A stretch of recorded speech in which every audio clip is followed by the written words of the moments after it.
Adam Guthrie here, the creator of I Feel Good magazine. And I'm super stoked today because I got a buddy of mine that has been doing some amazing stuff for a long time. And he's helped me a lot too in discovering purpose. His name's Rick Cowley, and he has a business called VisionQuest with Rick. And he holds retreats in Bali that help people find and rediscover their purpose and then create a vision to go make that happen. And last year I spent a lot of time with Rick going through his processes, and man, it was an amazing year. So thanks, Rick, and thanks for joining us today. How you doing, man? Yeah, my pleasure. Thanks, Adam. I'm good. It's early morning here on Bali. It's rainy season, but it's a beautiful day, and I'm looking out over the sunrise hitting coconut trees and jungle, and sounds like you're day in Ubud. Sounds like you're in Ubud. Yeah. I'm at my co-working space here. Sweet, excellent. So, mate, I just wanted to bring you on because you've had a bit of a amazing transformation in your life, which led to the work you're doing now. And I Feel Good is about eat, move, and pause. And we talk about a whole food plant-based diet, and we talk about, how to move our body. But one thing that, you have really focused on is actually your mind and mindfulness and how the mind works and how we can use it to create fulfillment and create a life that we love, which is a big, cool thing. So I'd like to delve into that. But let's start with going back to, when you're young. Whereabouts did you grow up? Where did you live? And what was that like? Well, I grew up in a suburb of San Diego, in North County of San Diego, and Southern California is pretty awesome place to grow up. Got into surfing when I was about 13, and that became the center of my life. As you know what it's like when you get hooked. Yeah. It's kind of all you want to do, and it becomes a lifelong obsession and keeps us young into our 40s and 50s. And but anyway, so I grew up in Southern California. You ended up with an illness. How did that happen? So when I went to university at University of California at San Diego, and like most universities, they have study abroad programs that they offer. And so I got bit by the surfing bug when I was 13 and the travel bug when I was about 15. And they go together really well. And I knew, when I went to university, it's like, I didn't really care about university. I just went because that's what, it was expected of me, and that's what you're supposed to do. And so I went, and the thing I was most excited about was the study abroad. You can study abroad for a year, and I chose to study abroad in Indonesia because I'd never been before. I never even met anyone who'd been before, but it was really famous as a surfer. You grew up in Australia, and Indonesia's your neighbor, so you probably most of the surfers that you knew had been to Bali or one of the islands over here. But for me, growing up in California, it's the other side of the world, and it's extra exotic and far away and removed.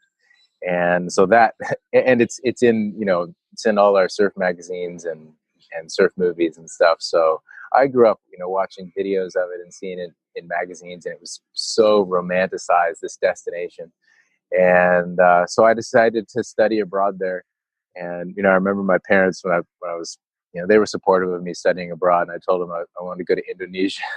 They're like, that's why, like, that is so far away, and so like, are you going to survive? Like, who knows what happens in Indonesia?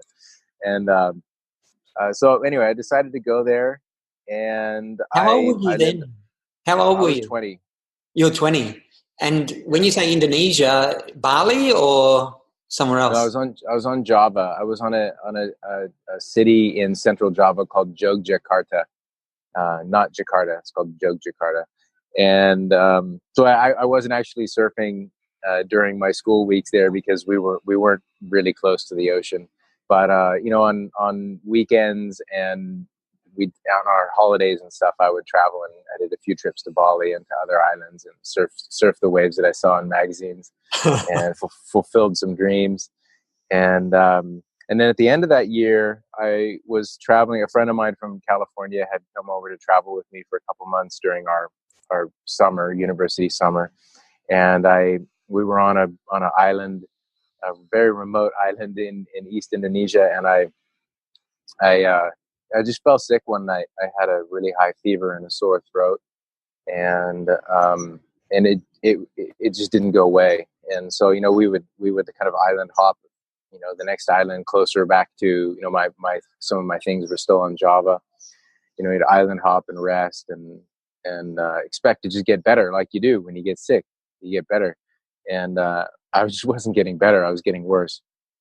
So anyway, we cut our trip short, and I ended up meeting my parents in Hawaii, just to fly, shorter than flying all the way to California. And I got off the plane there, and my parents met me there, and we went straight to the hospital. And they did a bunch of tests. No one knew, people thought I had some tropical disease or something. And they did some blood tests and came back the next day and said, we suspect Rick has leukemia. We need to do a bone marrow biopsy to, see if that's what's happening. And they did, and it turned out that I had acute chromogenocytic leukemia, which is, leukemia affects the production of your white blood cells in your body. So basically, when I got sick, with that sore throat and the fever, which is say a normal virus or something, your immune system usually just, fights it. It might take a couple days or a couple weeks or something, but you get better. But I had basically no white blood cells. So it was, just, killing me, basically. Oh, wow. So I was basically in and out of the hospital for about 4 months doing chemotherapy and a few other alternative treatments too. And then the whole thing lasted about 8 months, the treatment. And then I've been healthy since then. Like, what's the worst thing that can happen when you've got leukemia? Well, this is the crazy thing. So when I arrived in Hawaii at the hospital and they diagnosed it, and they diagnosed the type of leukemia that I had, they said, well, the good news is this is one of the most successfully treated types of leukemia. And one of the reasons is because we have this drug called ATRA, all-trans-retinoic acid, which is a vitamin A derivative that works to put it in remission temporarily. So whatever that chromosome switch is, it kind of switches them back temporarily. So I was so sick when I arrived. Like I'm already pretty thin, but I'd lost 30 pounds and I couldn't eat. I was spitting up blood from this ulcer in my throat, and this fever was cooking me. And so, I mean, I was like, I feel like I was hanging on to life by a thread. And if I'd been Indonesian, like without access to Western medicine, I'm almost positive I would have died. If this had happened 20 years earlier, because that drug ATRA had only been approved for a few years or 5 years or something like that. So if I'd had to go straight into chemotherapy, so what happened is I took the ATRA for 3 months, and I slowly regained my health. My ulcers healed, my fever went down. I mean, I had a fever for about a month, but over that three months, I got the healthiest that I've ever been. I really cleaned up my diet, and I was exercising and doing yoga and surfing. So I got to completely like rebuild my body before I went into the chemotherapy. So it gave you a lot of strength to get through the chemo. Exactly. And I was young, I was 21 years old. So, when I look at a couple of those factors, if I had been Indonesian, I probably would have died. If this had happened, 10 or 15 years earlier, I probably would have died. And basically you just don't have an immune system. So, people with leukemia, they often get diagnosed because they get a cut and it just doesn't heal, or, they get they bruise themselves and it doesn't go away, or you get sick and you don't get better. well, I guess, another really one of the key things was seeing a psychologist by the name of Dr. Ted Orcutt, who had been working with my family for a long time. And so I started to see him during my treatment for leukemia in San Diego. And he also calls himself a spiritual broker. So he's got kind of one foot in the West and one foot in the East as far as, like therapy and supporting people.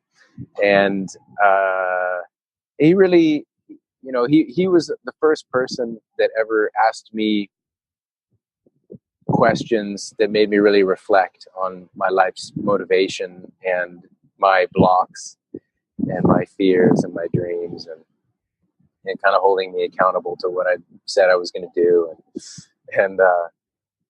And so he was a huge part of that journey through leukemia for me.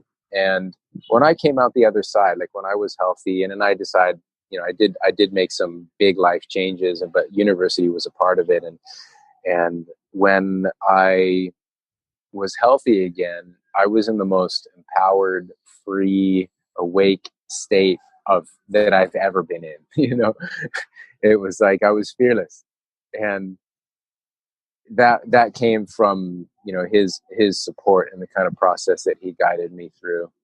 And I was really lucky, because a lot of people who get sick don't have that kind of deeper support. They have a lot of fear around them. Their family loves them and they're supporting them. The family's scared they're not going to get better, or it's going to come back. And I just was so lucky. My parents were so supportive and caring. My friends, Dr. Ted. It was I was really lucky to have all that support. When you get an illness, I don't know if this happened to you, but I had this heart attack, and at 39, and it made me look at life totally different, because literally your next breath could be your last. Because with me, with the heart attack, only 40% of people survive heart attacks. Wow. And it's the number one killer in the world, in the Western world, is heart disease. And it just made a switch in my mind that it made me look at my priorities and what's most important to me, and then shift my actions to match those priorities. Yeah. And that's been an ongoing journey. And your work in the last 12 months that that you and I have been working with, you've been taking me through your process, which has been super cool, has even refined that even more. It's been incredible. So did that sort of thing happen to you? Was there that sort of conscious shift in your mind where you went, oh, wow, like life is precious and it's not unlimited. It's not going to be hit. You're not going to be around forever. And how am I going to spend my life? Yeah, for sure. I mean, it's the biggest gift, and for sure, it kind of rewired how I look at life and how I make decisions. And I was so lucky to have that experience at 21 years old. And I kind of became, doing things I didn't want to do kind of became intolerable. And because time is so precious, our life's so precious. And for me, of course, it's been a journey, because as I was healthy for then 2 years and 3 years, you kind of fall back asleep and you forget those lessons that you learned during the time when it was so intense, when it was like right in your face, whatever the health issue was. So, but something was changed, in how I live my life and how I approach it. Yeah. So how did you end up in Oz? When did that happen? Well, when I was in LA to support myself, I started a business teaching surf lessons in Malibu, and I would work for 4 months during the summer and pretty much save every dollar, and then travel the other 8 months of the year, and I'd go back to Indonesia every year for a couple months, and I ended up meeting the mother of my kids, Pia, at Uluwatu, and she's from Australia, and so we got together, and when she got pregnant, and we decided that we would rather raise kids in Australia than California. So I moved to Australia. And how was life in Oz? How long were you there for? I was there, I mean, overall it was about 8 years. And life in Australia, you know, I never really found my footing in Australia. And it's an awesome country. It's beautiful, friendly people. And I again, as a California surfer, it's another kind of dream come true to live in Australia. And, you know, because Australia is also in all our surf magazines and surf videos, and it's just an idyllic place. But you know, the kind of, when I started the business teaching surfing, it was really kind of magical and easy. Like, I put up a bunch of flyers, and one family at one beach took the number, called me. It was like one of my first surf lessons, and then they told all their friends, and they all had like these beach houses on this amazing beach in Malibu.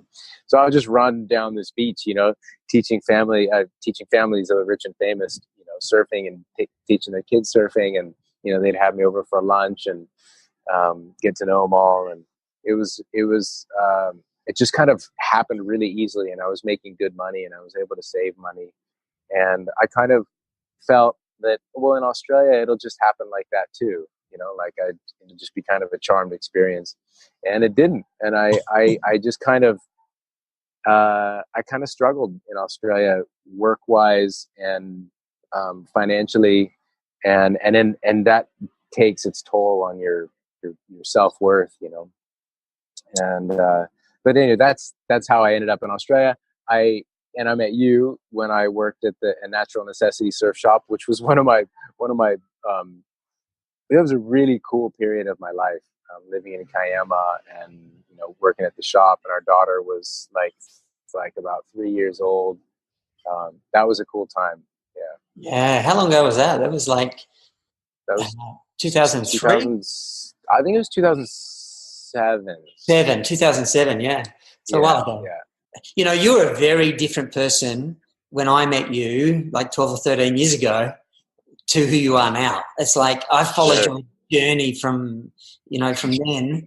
And, you know, and then when we went to live in Bali, that's when we reconnected, you know, 5 or 6 years ago, after, you know, a 7 or 8 year break of not seeing you for a while. I'm going, shit, what happened to Rick, man? He's like, he's got a good life. Yeah. I remember running into you at Bali Spirit Festival and catching up. And yeah. Yeah. And I'm going, man, he's just like, what's happened here? He's like, his physiology, his energy, everything's just changed. And he seems so happy because, you know, even though it was a good time there in Gerringong, I could feel when you were working at the surf shop that there was still something missing. You're still looking for something, and it was hurting. I could feel your pain there. And I was hoping you would find it, you know. And when I saw you, like, you know, there in Bali, I went, whoa, man, he's found it. So I was super stoked to see that. And that inspired me to really look into what you're doing and where you found this. And then you started sharing it with me, which I'm super stoked about. So tell us about that. Tell us, you know, how did you get to where you are now? Like, when I met you, you were more focused on like this, from what I remember, and I could be wrong, but this is my take. You were very focused on wanting to become successful, financial success, or, you know, that success thing. And what you do now is very different to that mindset. And tell us, why did you create this program? How did it come about? Tell us about that. Yeah. Well, I can remember. I remember being in Los Angeles. This was about 2000. I can't quite remember, 2010 or something like that, and really feeling like, okay, time to get serious in my life. I got to make more money. Like, that's what's going to do it, you know. Or, you know, I need to reach my potential. And I remember talking with some of the families that I taught surfing to, and these, super successful people in finance and entertainment industry, and telling them, I'm like, I want to get serious, like what advice can you give me? Do you know any, people who have job openings or whatever? But it was nothing to do with like my purpose or my happiness. And I just wanted to make more money, and thinking that that's what would make me feel better about myself, as well as fulfill, responsibilities for my family and things like that. And then but part of this thing that got rewired in me with having leukemia was like, I knew I wouldn't be able to do something that I didn't enjoy doing for very long. Like that was had just become part of me, where I don't know how people can stay in a job for 5, 10, 15, 20 years that they don't enjoy. It was just such it feels like hell to me to be doing a job that I don't enjoy. So, over the years, I loved writing exercises. One thing that Dr. Ted taught me was a way of being still and kind of getting into a meditative state, and then asking my inner knowing or my higher guidance for guidance, basically, and sitting there with a pen and paper and writing it down and asking questions about that and writing more. And that for me was like the deepest connection, fastest, deepest connection was through that kind of asking and listening and writing, and asking and listening and writing. And so I really enjoyed writing exercises. I would read books. I did a lot of personal growth programs. And so I was always like, I was a seeker. Like I wanted to improve myself. I wanted to enjoy my life more. I wanted to help people more. And, like when you met me, I was seeking then, and I was doing personal growth programs then. But what I felt was the missing piece was my purpose, which even through those personal growth programs and the books, it was still a mystery to me. It wasn't even really a central topic, of what I was trying to seek. But I feel like I had all these puzzle pieces of my vision that I was slowly putting together. And then one day in Sydney, I was traveling, I think, to the States or something, and I was by myself. And I had some time in Sydney, and I walked into a used bookstore, and I kind of asked my guidance. I'm like, okay, if there's a good book for me to read on the plane, let me find it. And I found this book called Do It, A Guide to Living Your Dreams. It's a thick paperback book, and the pages were all yellow, and I flipped through it, and I thought it looked pretty cool. So I got it, and then I read through it. It's a big book. I read through it, and they had a bunch of different exercises. But the one that was really a turning point for me was an exercise on your life purpose. And a kind of updated version of that is in my program, because it's so powerful. This exercise, and I think I'd done enough of the primer work in my life already that I honed in on my purpose really quickly. And that was really a turning point, where it still took a couple of years for things to change, but it was like I couldn't stop them from changing anymore. It's like when you don't have the clarity, you just kind of bumble around, and it's an excuse that I don't really know what to do. So that's why I'm not going to really start anything or try anything new, because I don't even know what it is. But then once you get the clarity of who you are and what's really important to you, if you've really gotten the clarity, you can't ever forget it, and you can't stop it from happening. I know. So, it's happening. So what was that clarity that you got during that process? Well, it was more of a sense of a unique sense of purpose. I'm not going to tell you what it is, because it's like I feel for each person it's a sacred thing. Like it's a source of power, and so I encourage people, once they find it, to not. I mean, in the groups we share it because we were helping each other hone in on it, but. Yeah. Once you have it, then you don't share it with the world and say, hey, this is what I'm here to do. You just do it, and you just be it. So the coolest thing was a few years later. It was probably actually like 5 years later. I'd been doing the retreats for a few years, and one of my participants asked me, well, Rick, what's your, after we'd done their life purpose exercise, one of my participants asked me, Rick, what's your purpose? And I told her, and she said, wow, this is exactly what you're doing on the retreats. And it was like the first time that I'd kind of reflected on that journey of from when I discovered it to going through and deciding to create the retreats for cancer survivors. That's what the first retreats were.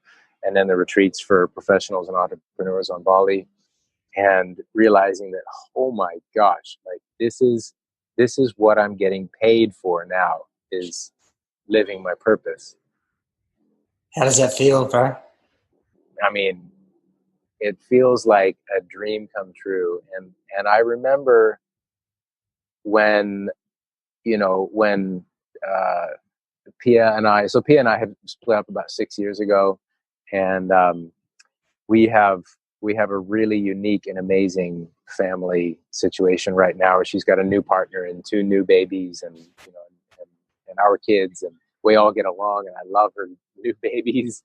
And but I remember when we were still married, we were living in like suburbia on the Gold Coast, and just trying to like live these conventional, normal lives, which neither of us are designed for. Like she's even less conventional than I am. And but we were just trying to fit into this life of like, having a house and kids going to school, and neither of us were happy. I was in a sales job like that I didn't care about, and both of us just feeling stuck and disempowered, and feeling like, I just had this like frustration inside me, the sadness of going like, man, how is this ever going to change? Like my kids are still young. I've got another 15 years of, parenthood of them, like living under our roof. And like, I just couldn't see a way out. And it felt really trapped and stuck and scared.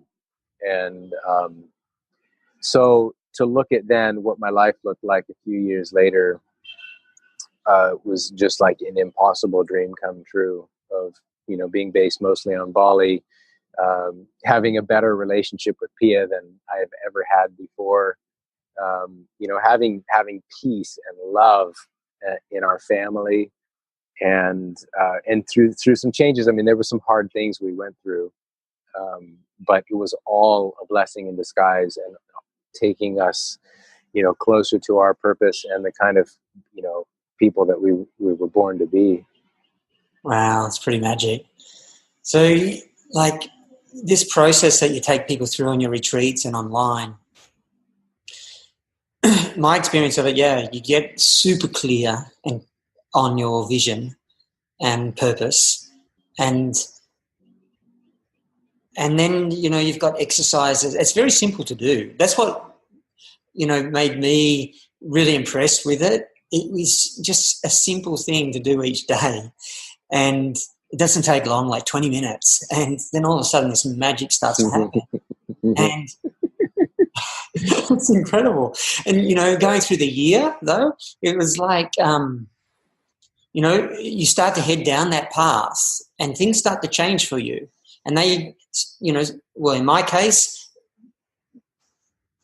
at the time they felt like, holy shit, this is really scaring the shit out of me, these changes that are happening.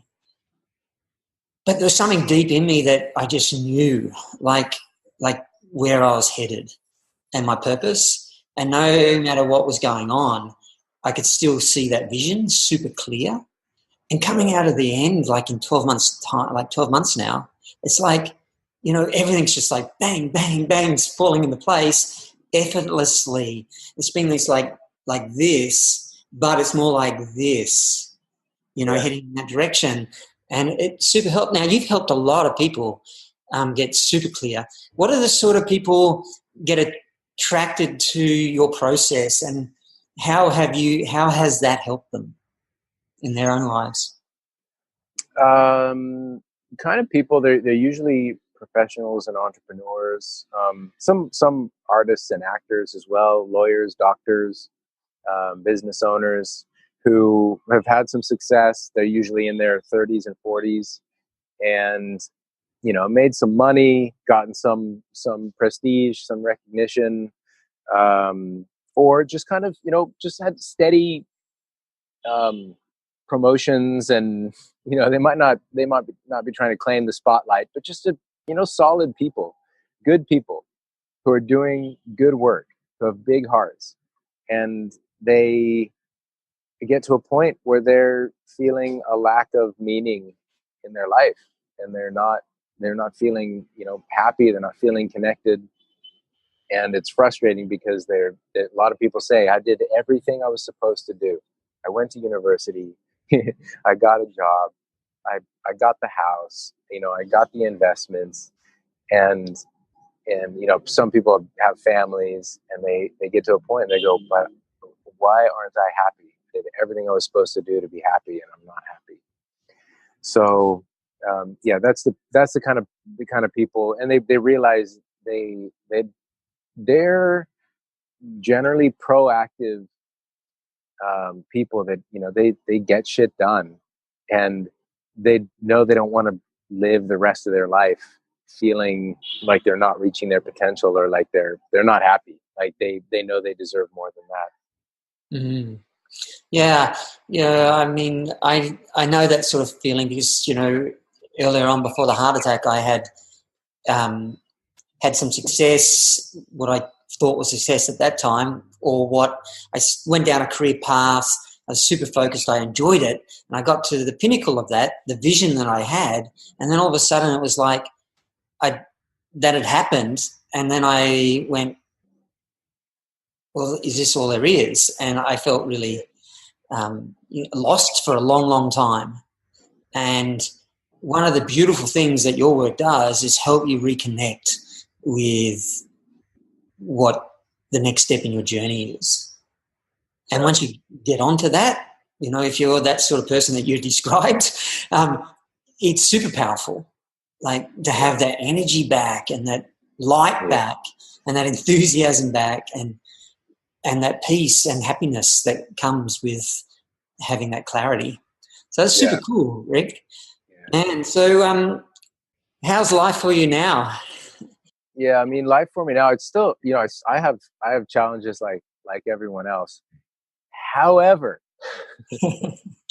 like,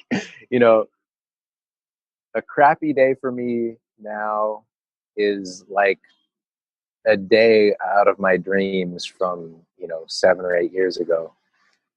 It's sort of like,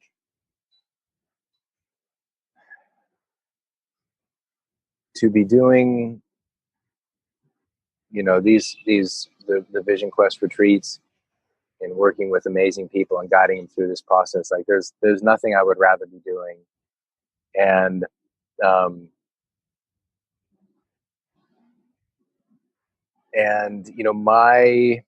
I would say where I feel like that kind of like grinding to grow is spreading the word of it and getting it in front of more people, which is, this is my growth now, and looking at like, okay, what are the stories that I have about myself and my world that are putting any sort of lid on it, or like making it not fun or anything like that. And it's a little bit the times in between the retreats when I'm finding my feet, of like, okay, how do I keep this, how do I stay serving people and supporting people, and the face-to-face stuff is what really just brings the magic into my life and other people's lives. So that's, just to be honest, like that's probably my challenge, is the time in between the retreats. But even, that's getting better, and I'm, attracting a bit of a team and great people to work with. And, but life is amazing. We always want more, and we want to become more, and we want to, give more. And I'm on that journey just like everyone else. But I just think like the foundation of knowing my purpose and having created a structure to fulfill my purpose, it just changes, has changed everything in my life. Yeah. There's nothing more fulfilling, I find, than serving people. Yeah. Having some knowledge that you can pass on that they could use and practically apply, to improve their life and find more fulfillment. There's nothing more. I'm doing that with food, and it's incredible. It's an incredible feeling to be able to help people. Yeah. Well, we've talked about, purpose is the central theme of the work that I do, and I can talk about purpose for a long time, but just to share one of the key things is, there's a few different ways to define purpose, but one of the ones that I like the most is it's the unique way that you uplift and empower other people. And when you find it and it's clear to you, then you can see that you have been doing it at times in your life. Like when you look back on the best times of your life, you can see usually that, oh my gosh, in that job or in that relationship or on that trip or whatever, I was fulfilling my purpose. I didn't even really know what it was, but I was put in the situation where I rose up to those challenges, and I was helping other people. I was empowering other people, and I was uplifting other people. And there's no feeling like it.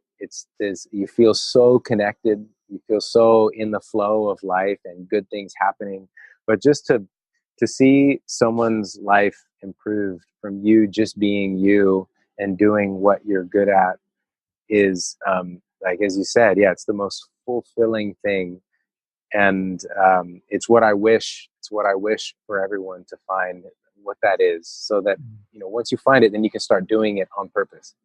Yeah, you just start doing it on purpose, and you just be it, and you feel comfortable being who you are. You become more authentic, and it's incredible.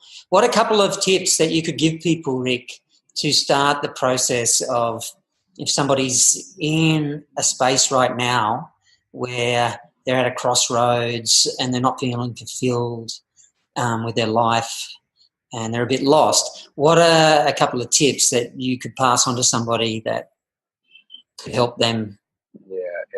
Well, the first one is just to know that you're destined for more, and that things will change. They can change. They are changing.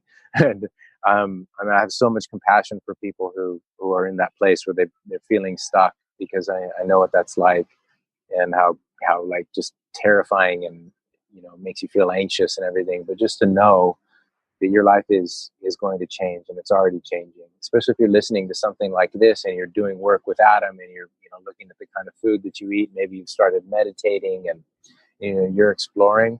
So things are already changing. Just have that knowledge in your heart that your life, like in 5 years or 2 years or 1 year, will not look like it looks right now. That's the first thing. And I think the next thing would be to bring your attention to what you appreciate in your life, because no matter how stuck or anxious you feel, you're still, if you're listening to this or reading this in the magazine right now, you are blessed.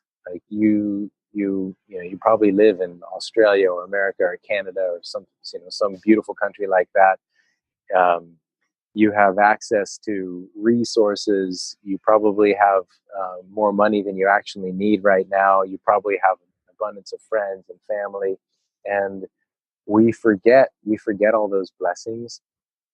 And so remembering those blessings and bringing your attention to them regularly is just, it's so powerful. It helps you feel better, and it helps you put you in a more solid foundation to then start to kind of like get in touch with your dreams and your inspiration and your purpose again.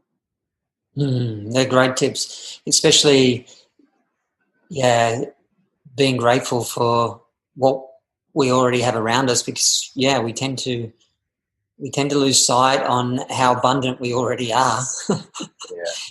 And how many special things are around us. And when we do focus on that, our mind shifts to a more positive and empowering thoughts. It's incredible, which gives you a great foundation to move forward in life. Yeah, definitely. Yeah. So, Rick, is there anything else you want to share with us? Let me think for a second. Yeah, ask that guidance.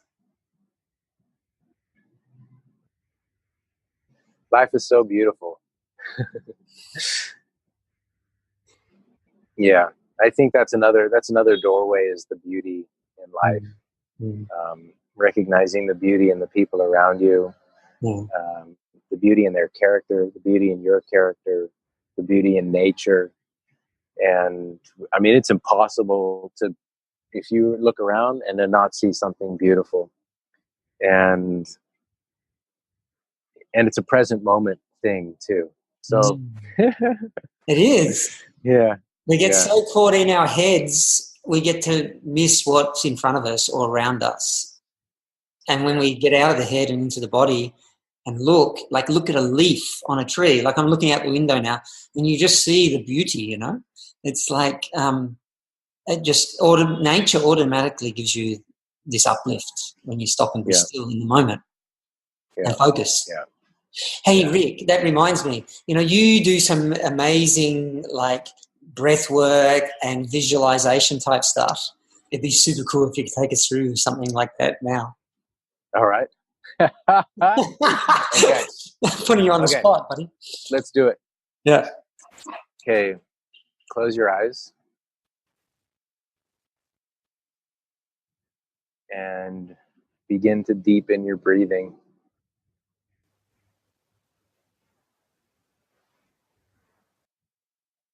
Long, deep, smooth breaths.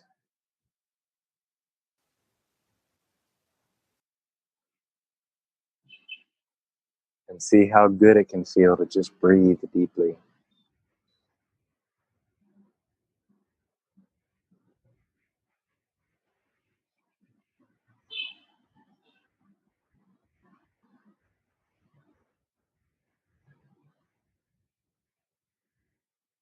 Feeling it in this moment.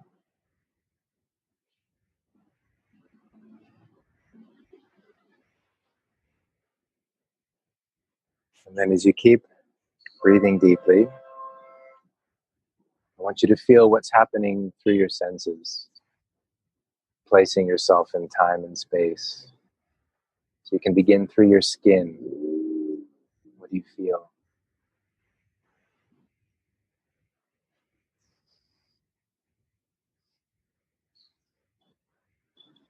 And then what do you taste or smell?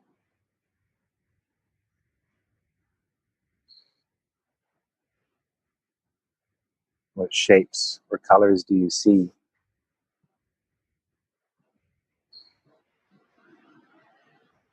What do you hear?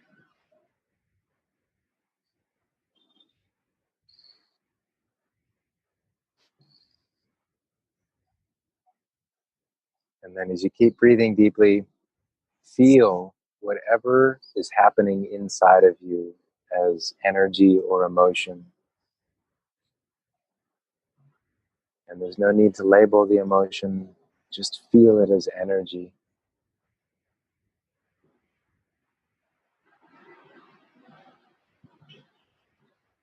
And acknowledge that this is all your energy, your creative energy.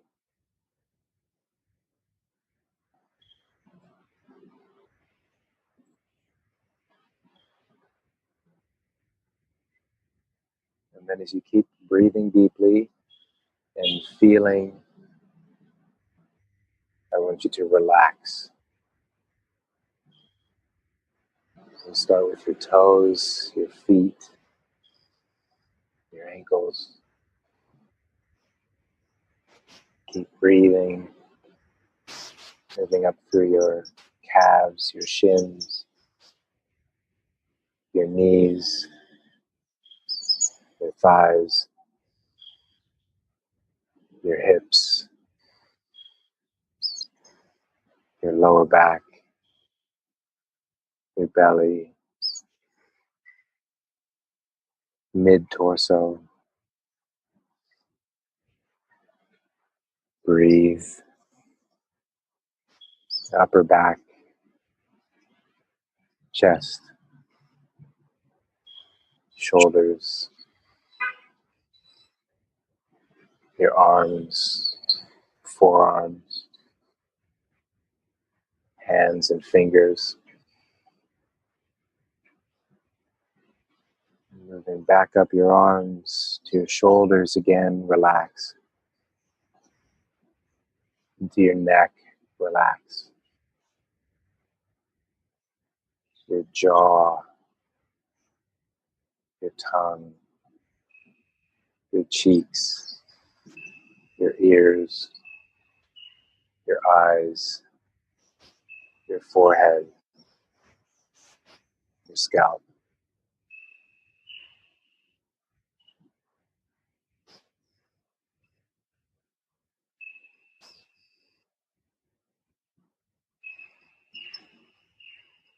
And as you sit in this stillness,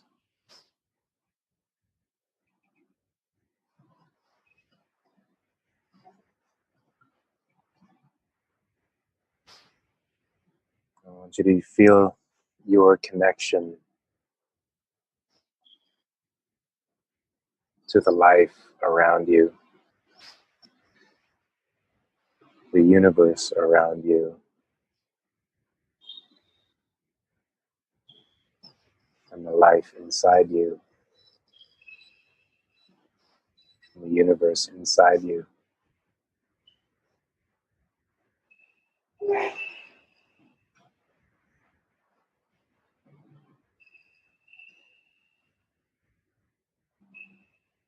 And I want you to open up to this sensation of being awake in the dream.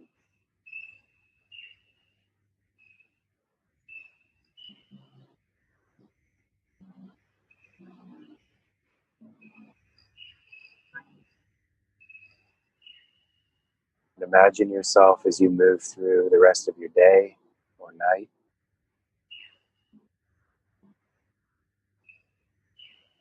And knowing that you are still connected.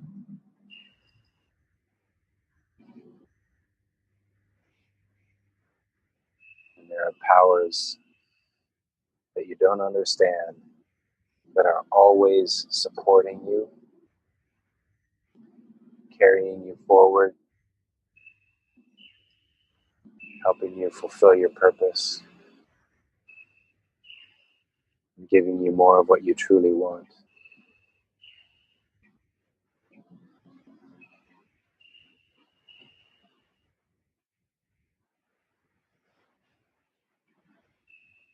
All right, then you can just let all that go. Take a couple more deep breaths. Put a smile on your face.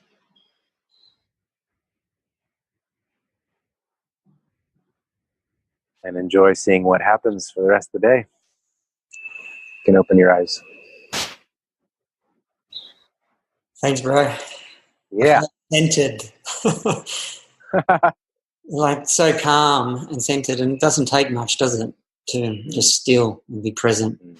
And, this is I used to believe that we're all had to figure it out on our own, and we're all, we are all responsible for ourselves and for our lives, but we're here to help each other. We don't live on our own earths by ourselves. We live with, there's billions of other people here, but we live in our lives. There's hundreds of other people, dozens of other people, or at least a handful of other people that are in our lives regularly. And we're all here to uplift each other.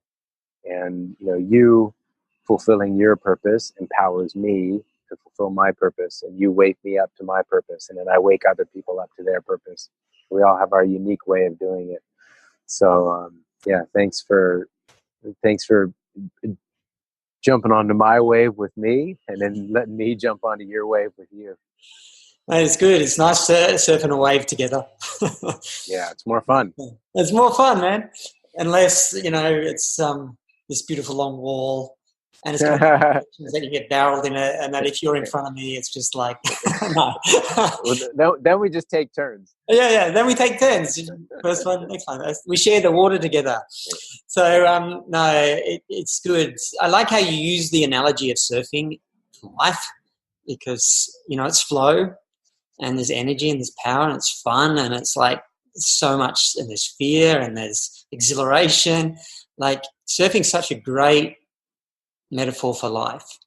So, Rick, if anyone wants to get in touch with you, I'll put all your details in the magazine and also on our blog and social media. When are your next retreats coming up? I have one. I have one coming up in less than 2 weeks, December 29th. But this might not. People might be listening to this after that one's passed. I can't remember when my retreat dates are next year. The first one is in March. So best thing is to check the website for dates. But there are, I think, 6 retreats scheduled for Bali next year.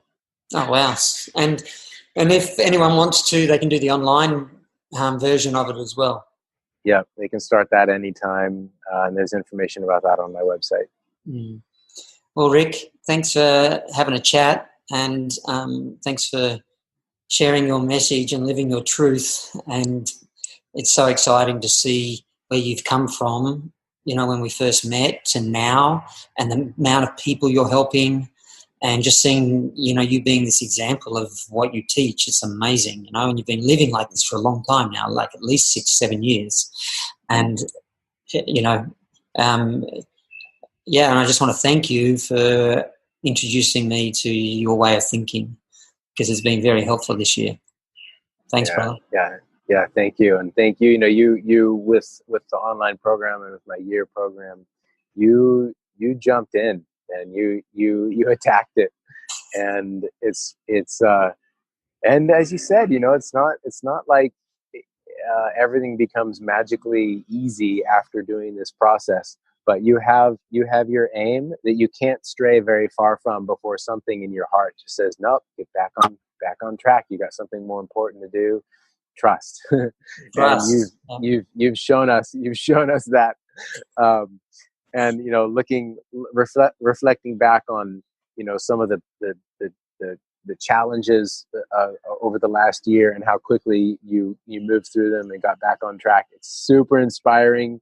And it's all part of it. And it just makes the success and when you're actually helping people that much more sweeter. So I'm really proud of you. Thanks, bro. Awesome, man. Well, guys, if you want to catch up with Rick, all his details will be under this video, wherever you see the video, whether that's in the magazine or on YouTube or on our blog or social media. So, Rick, thanks for being here. Thanks for being who you are. And we'll catch up again soon. Cool. Thanks, Adam. Have a great day, everyone.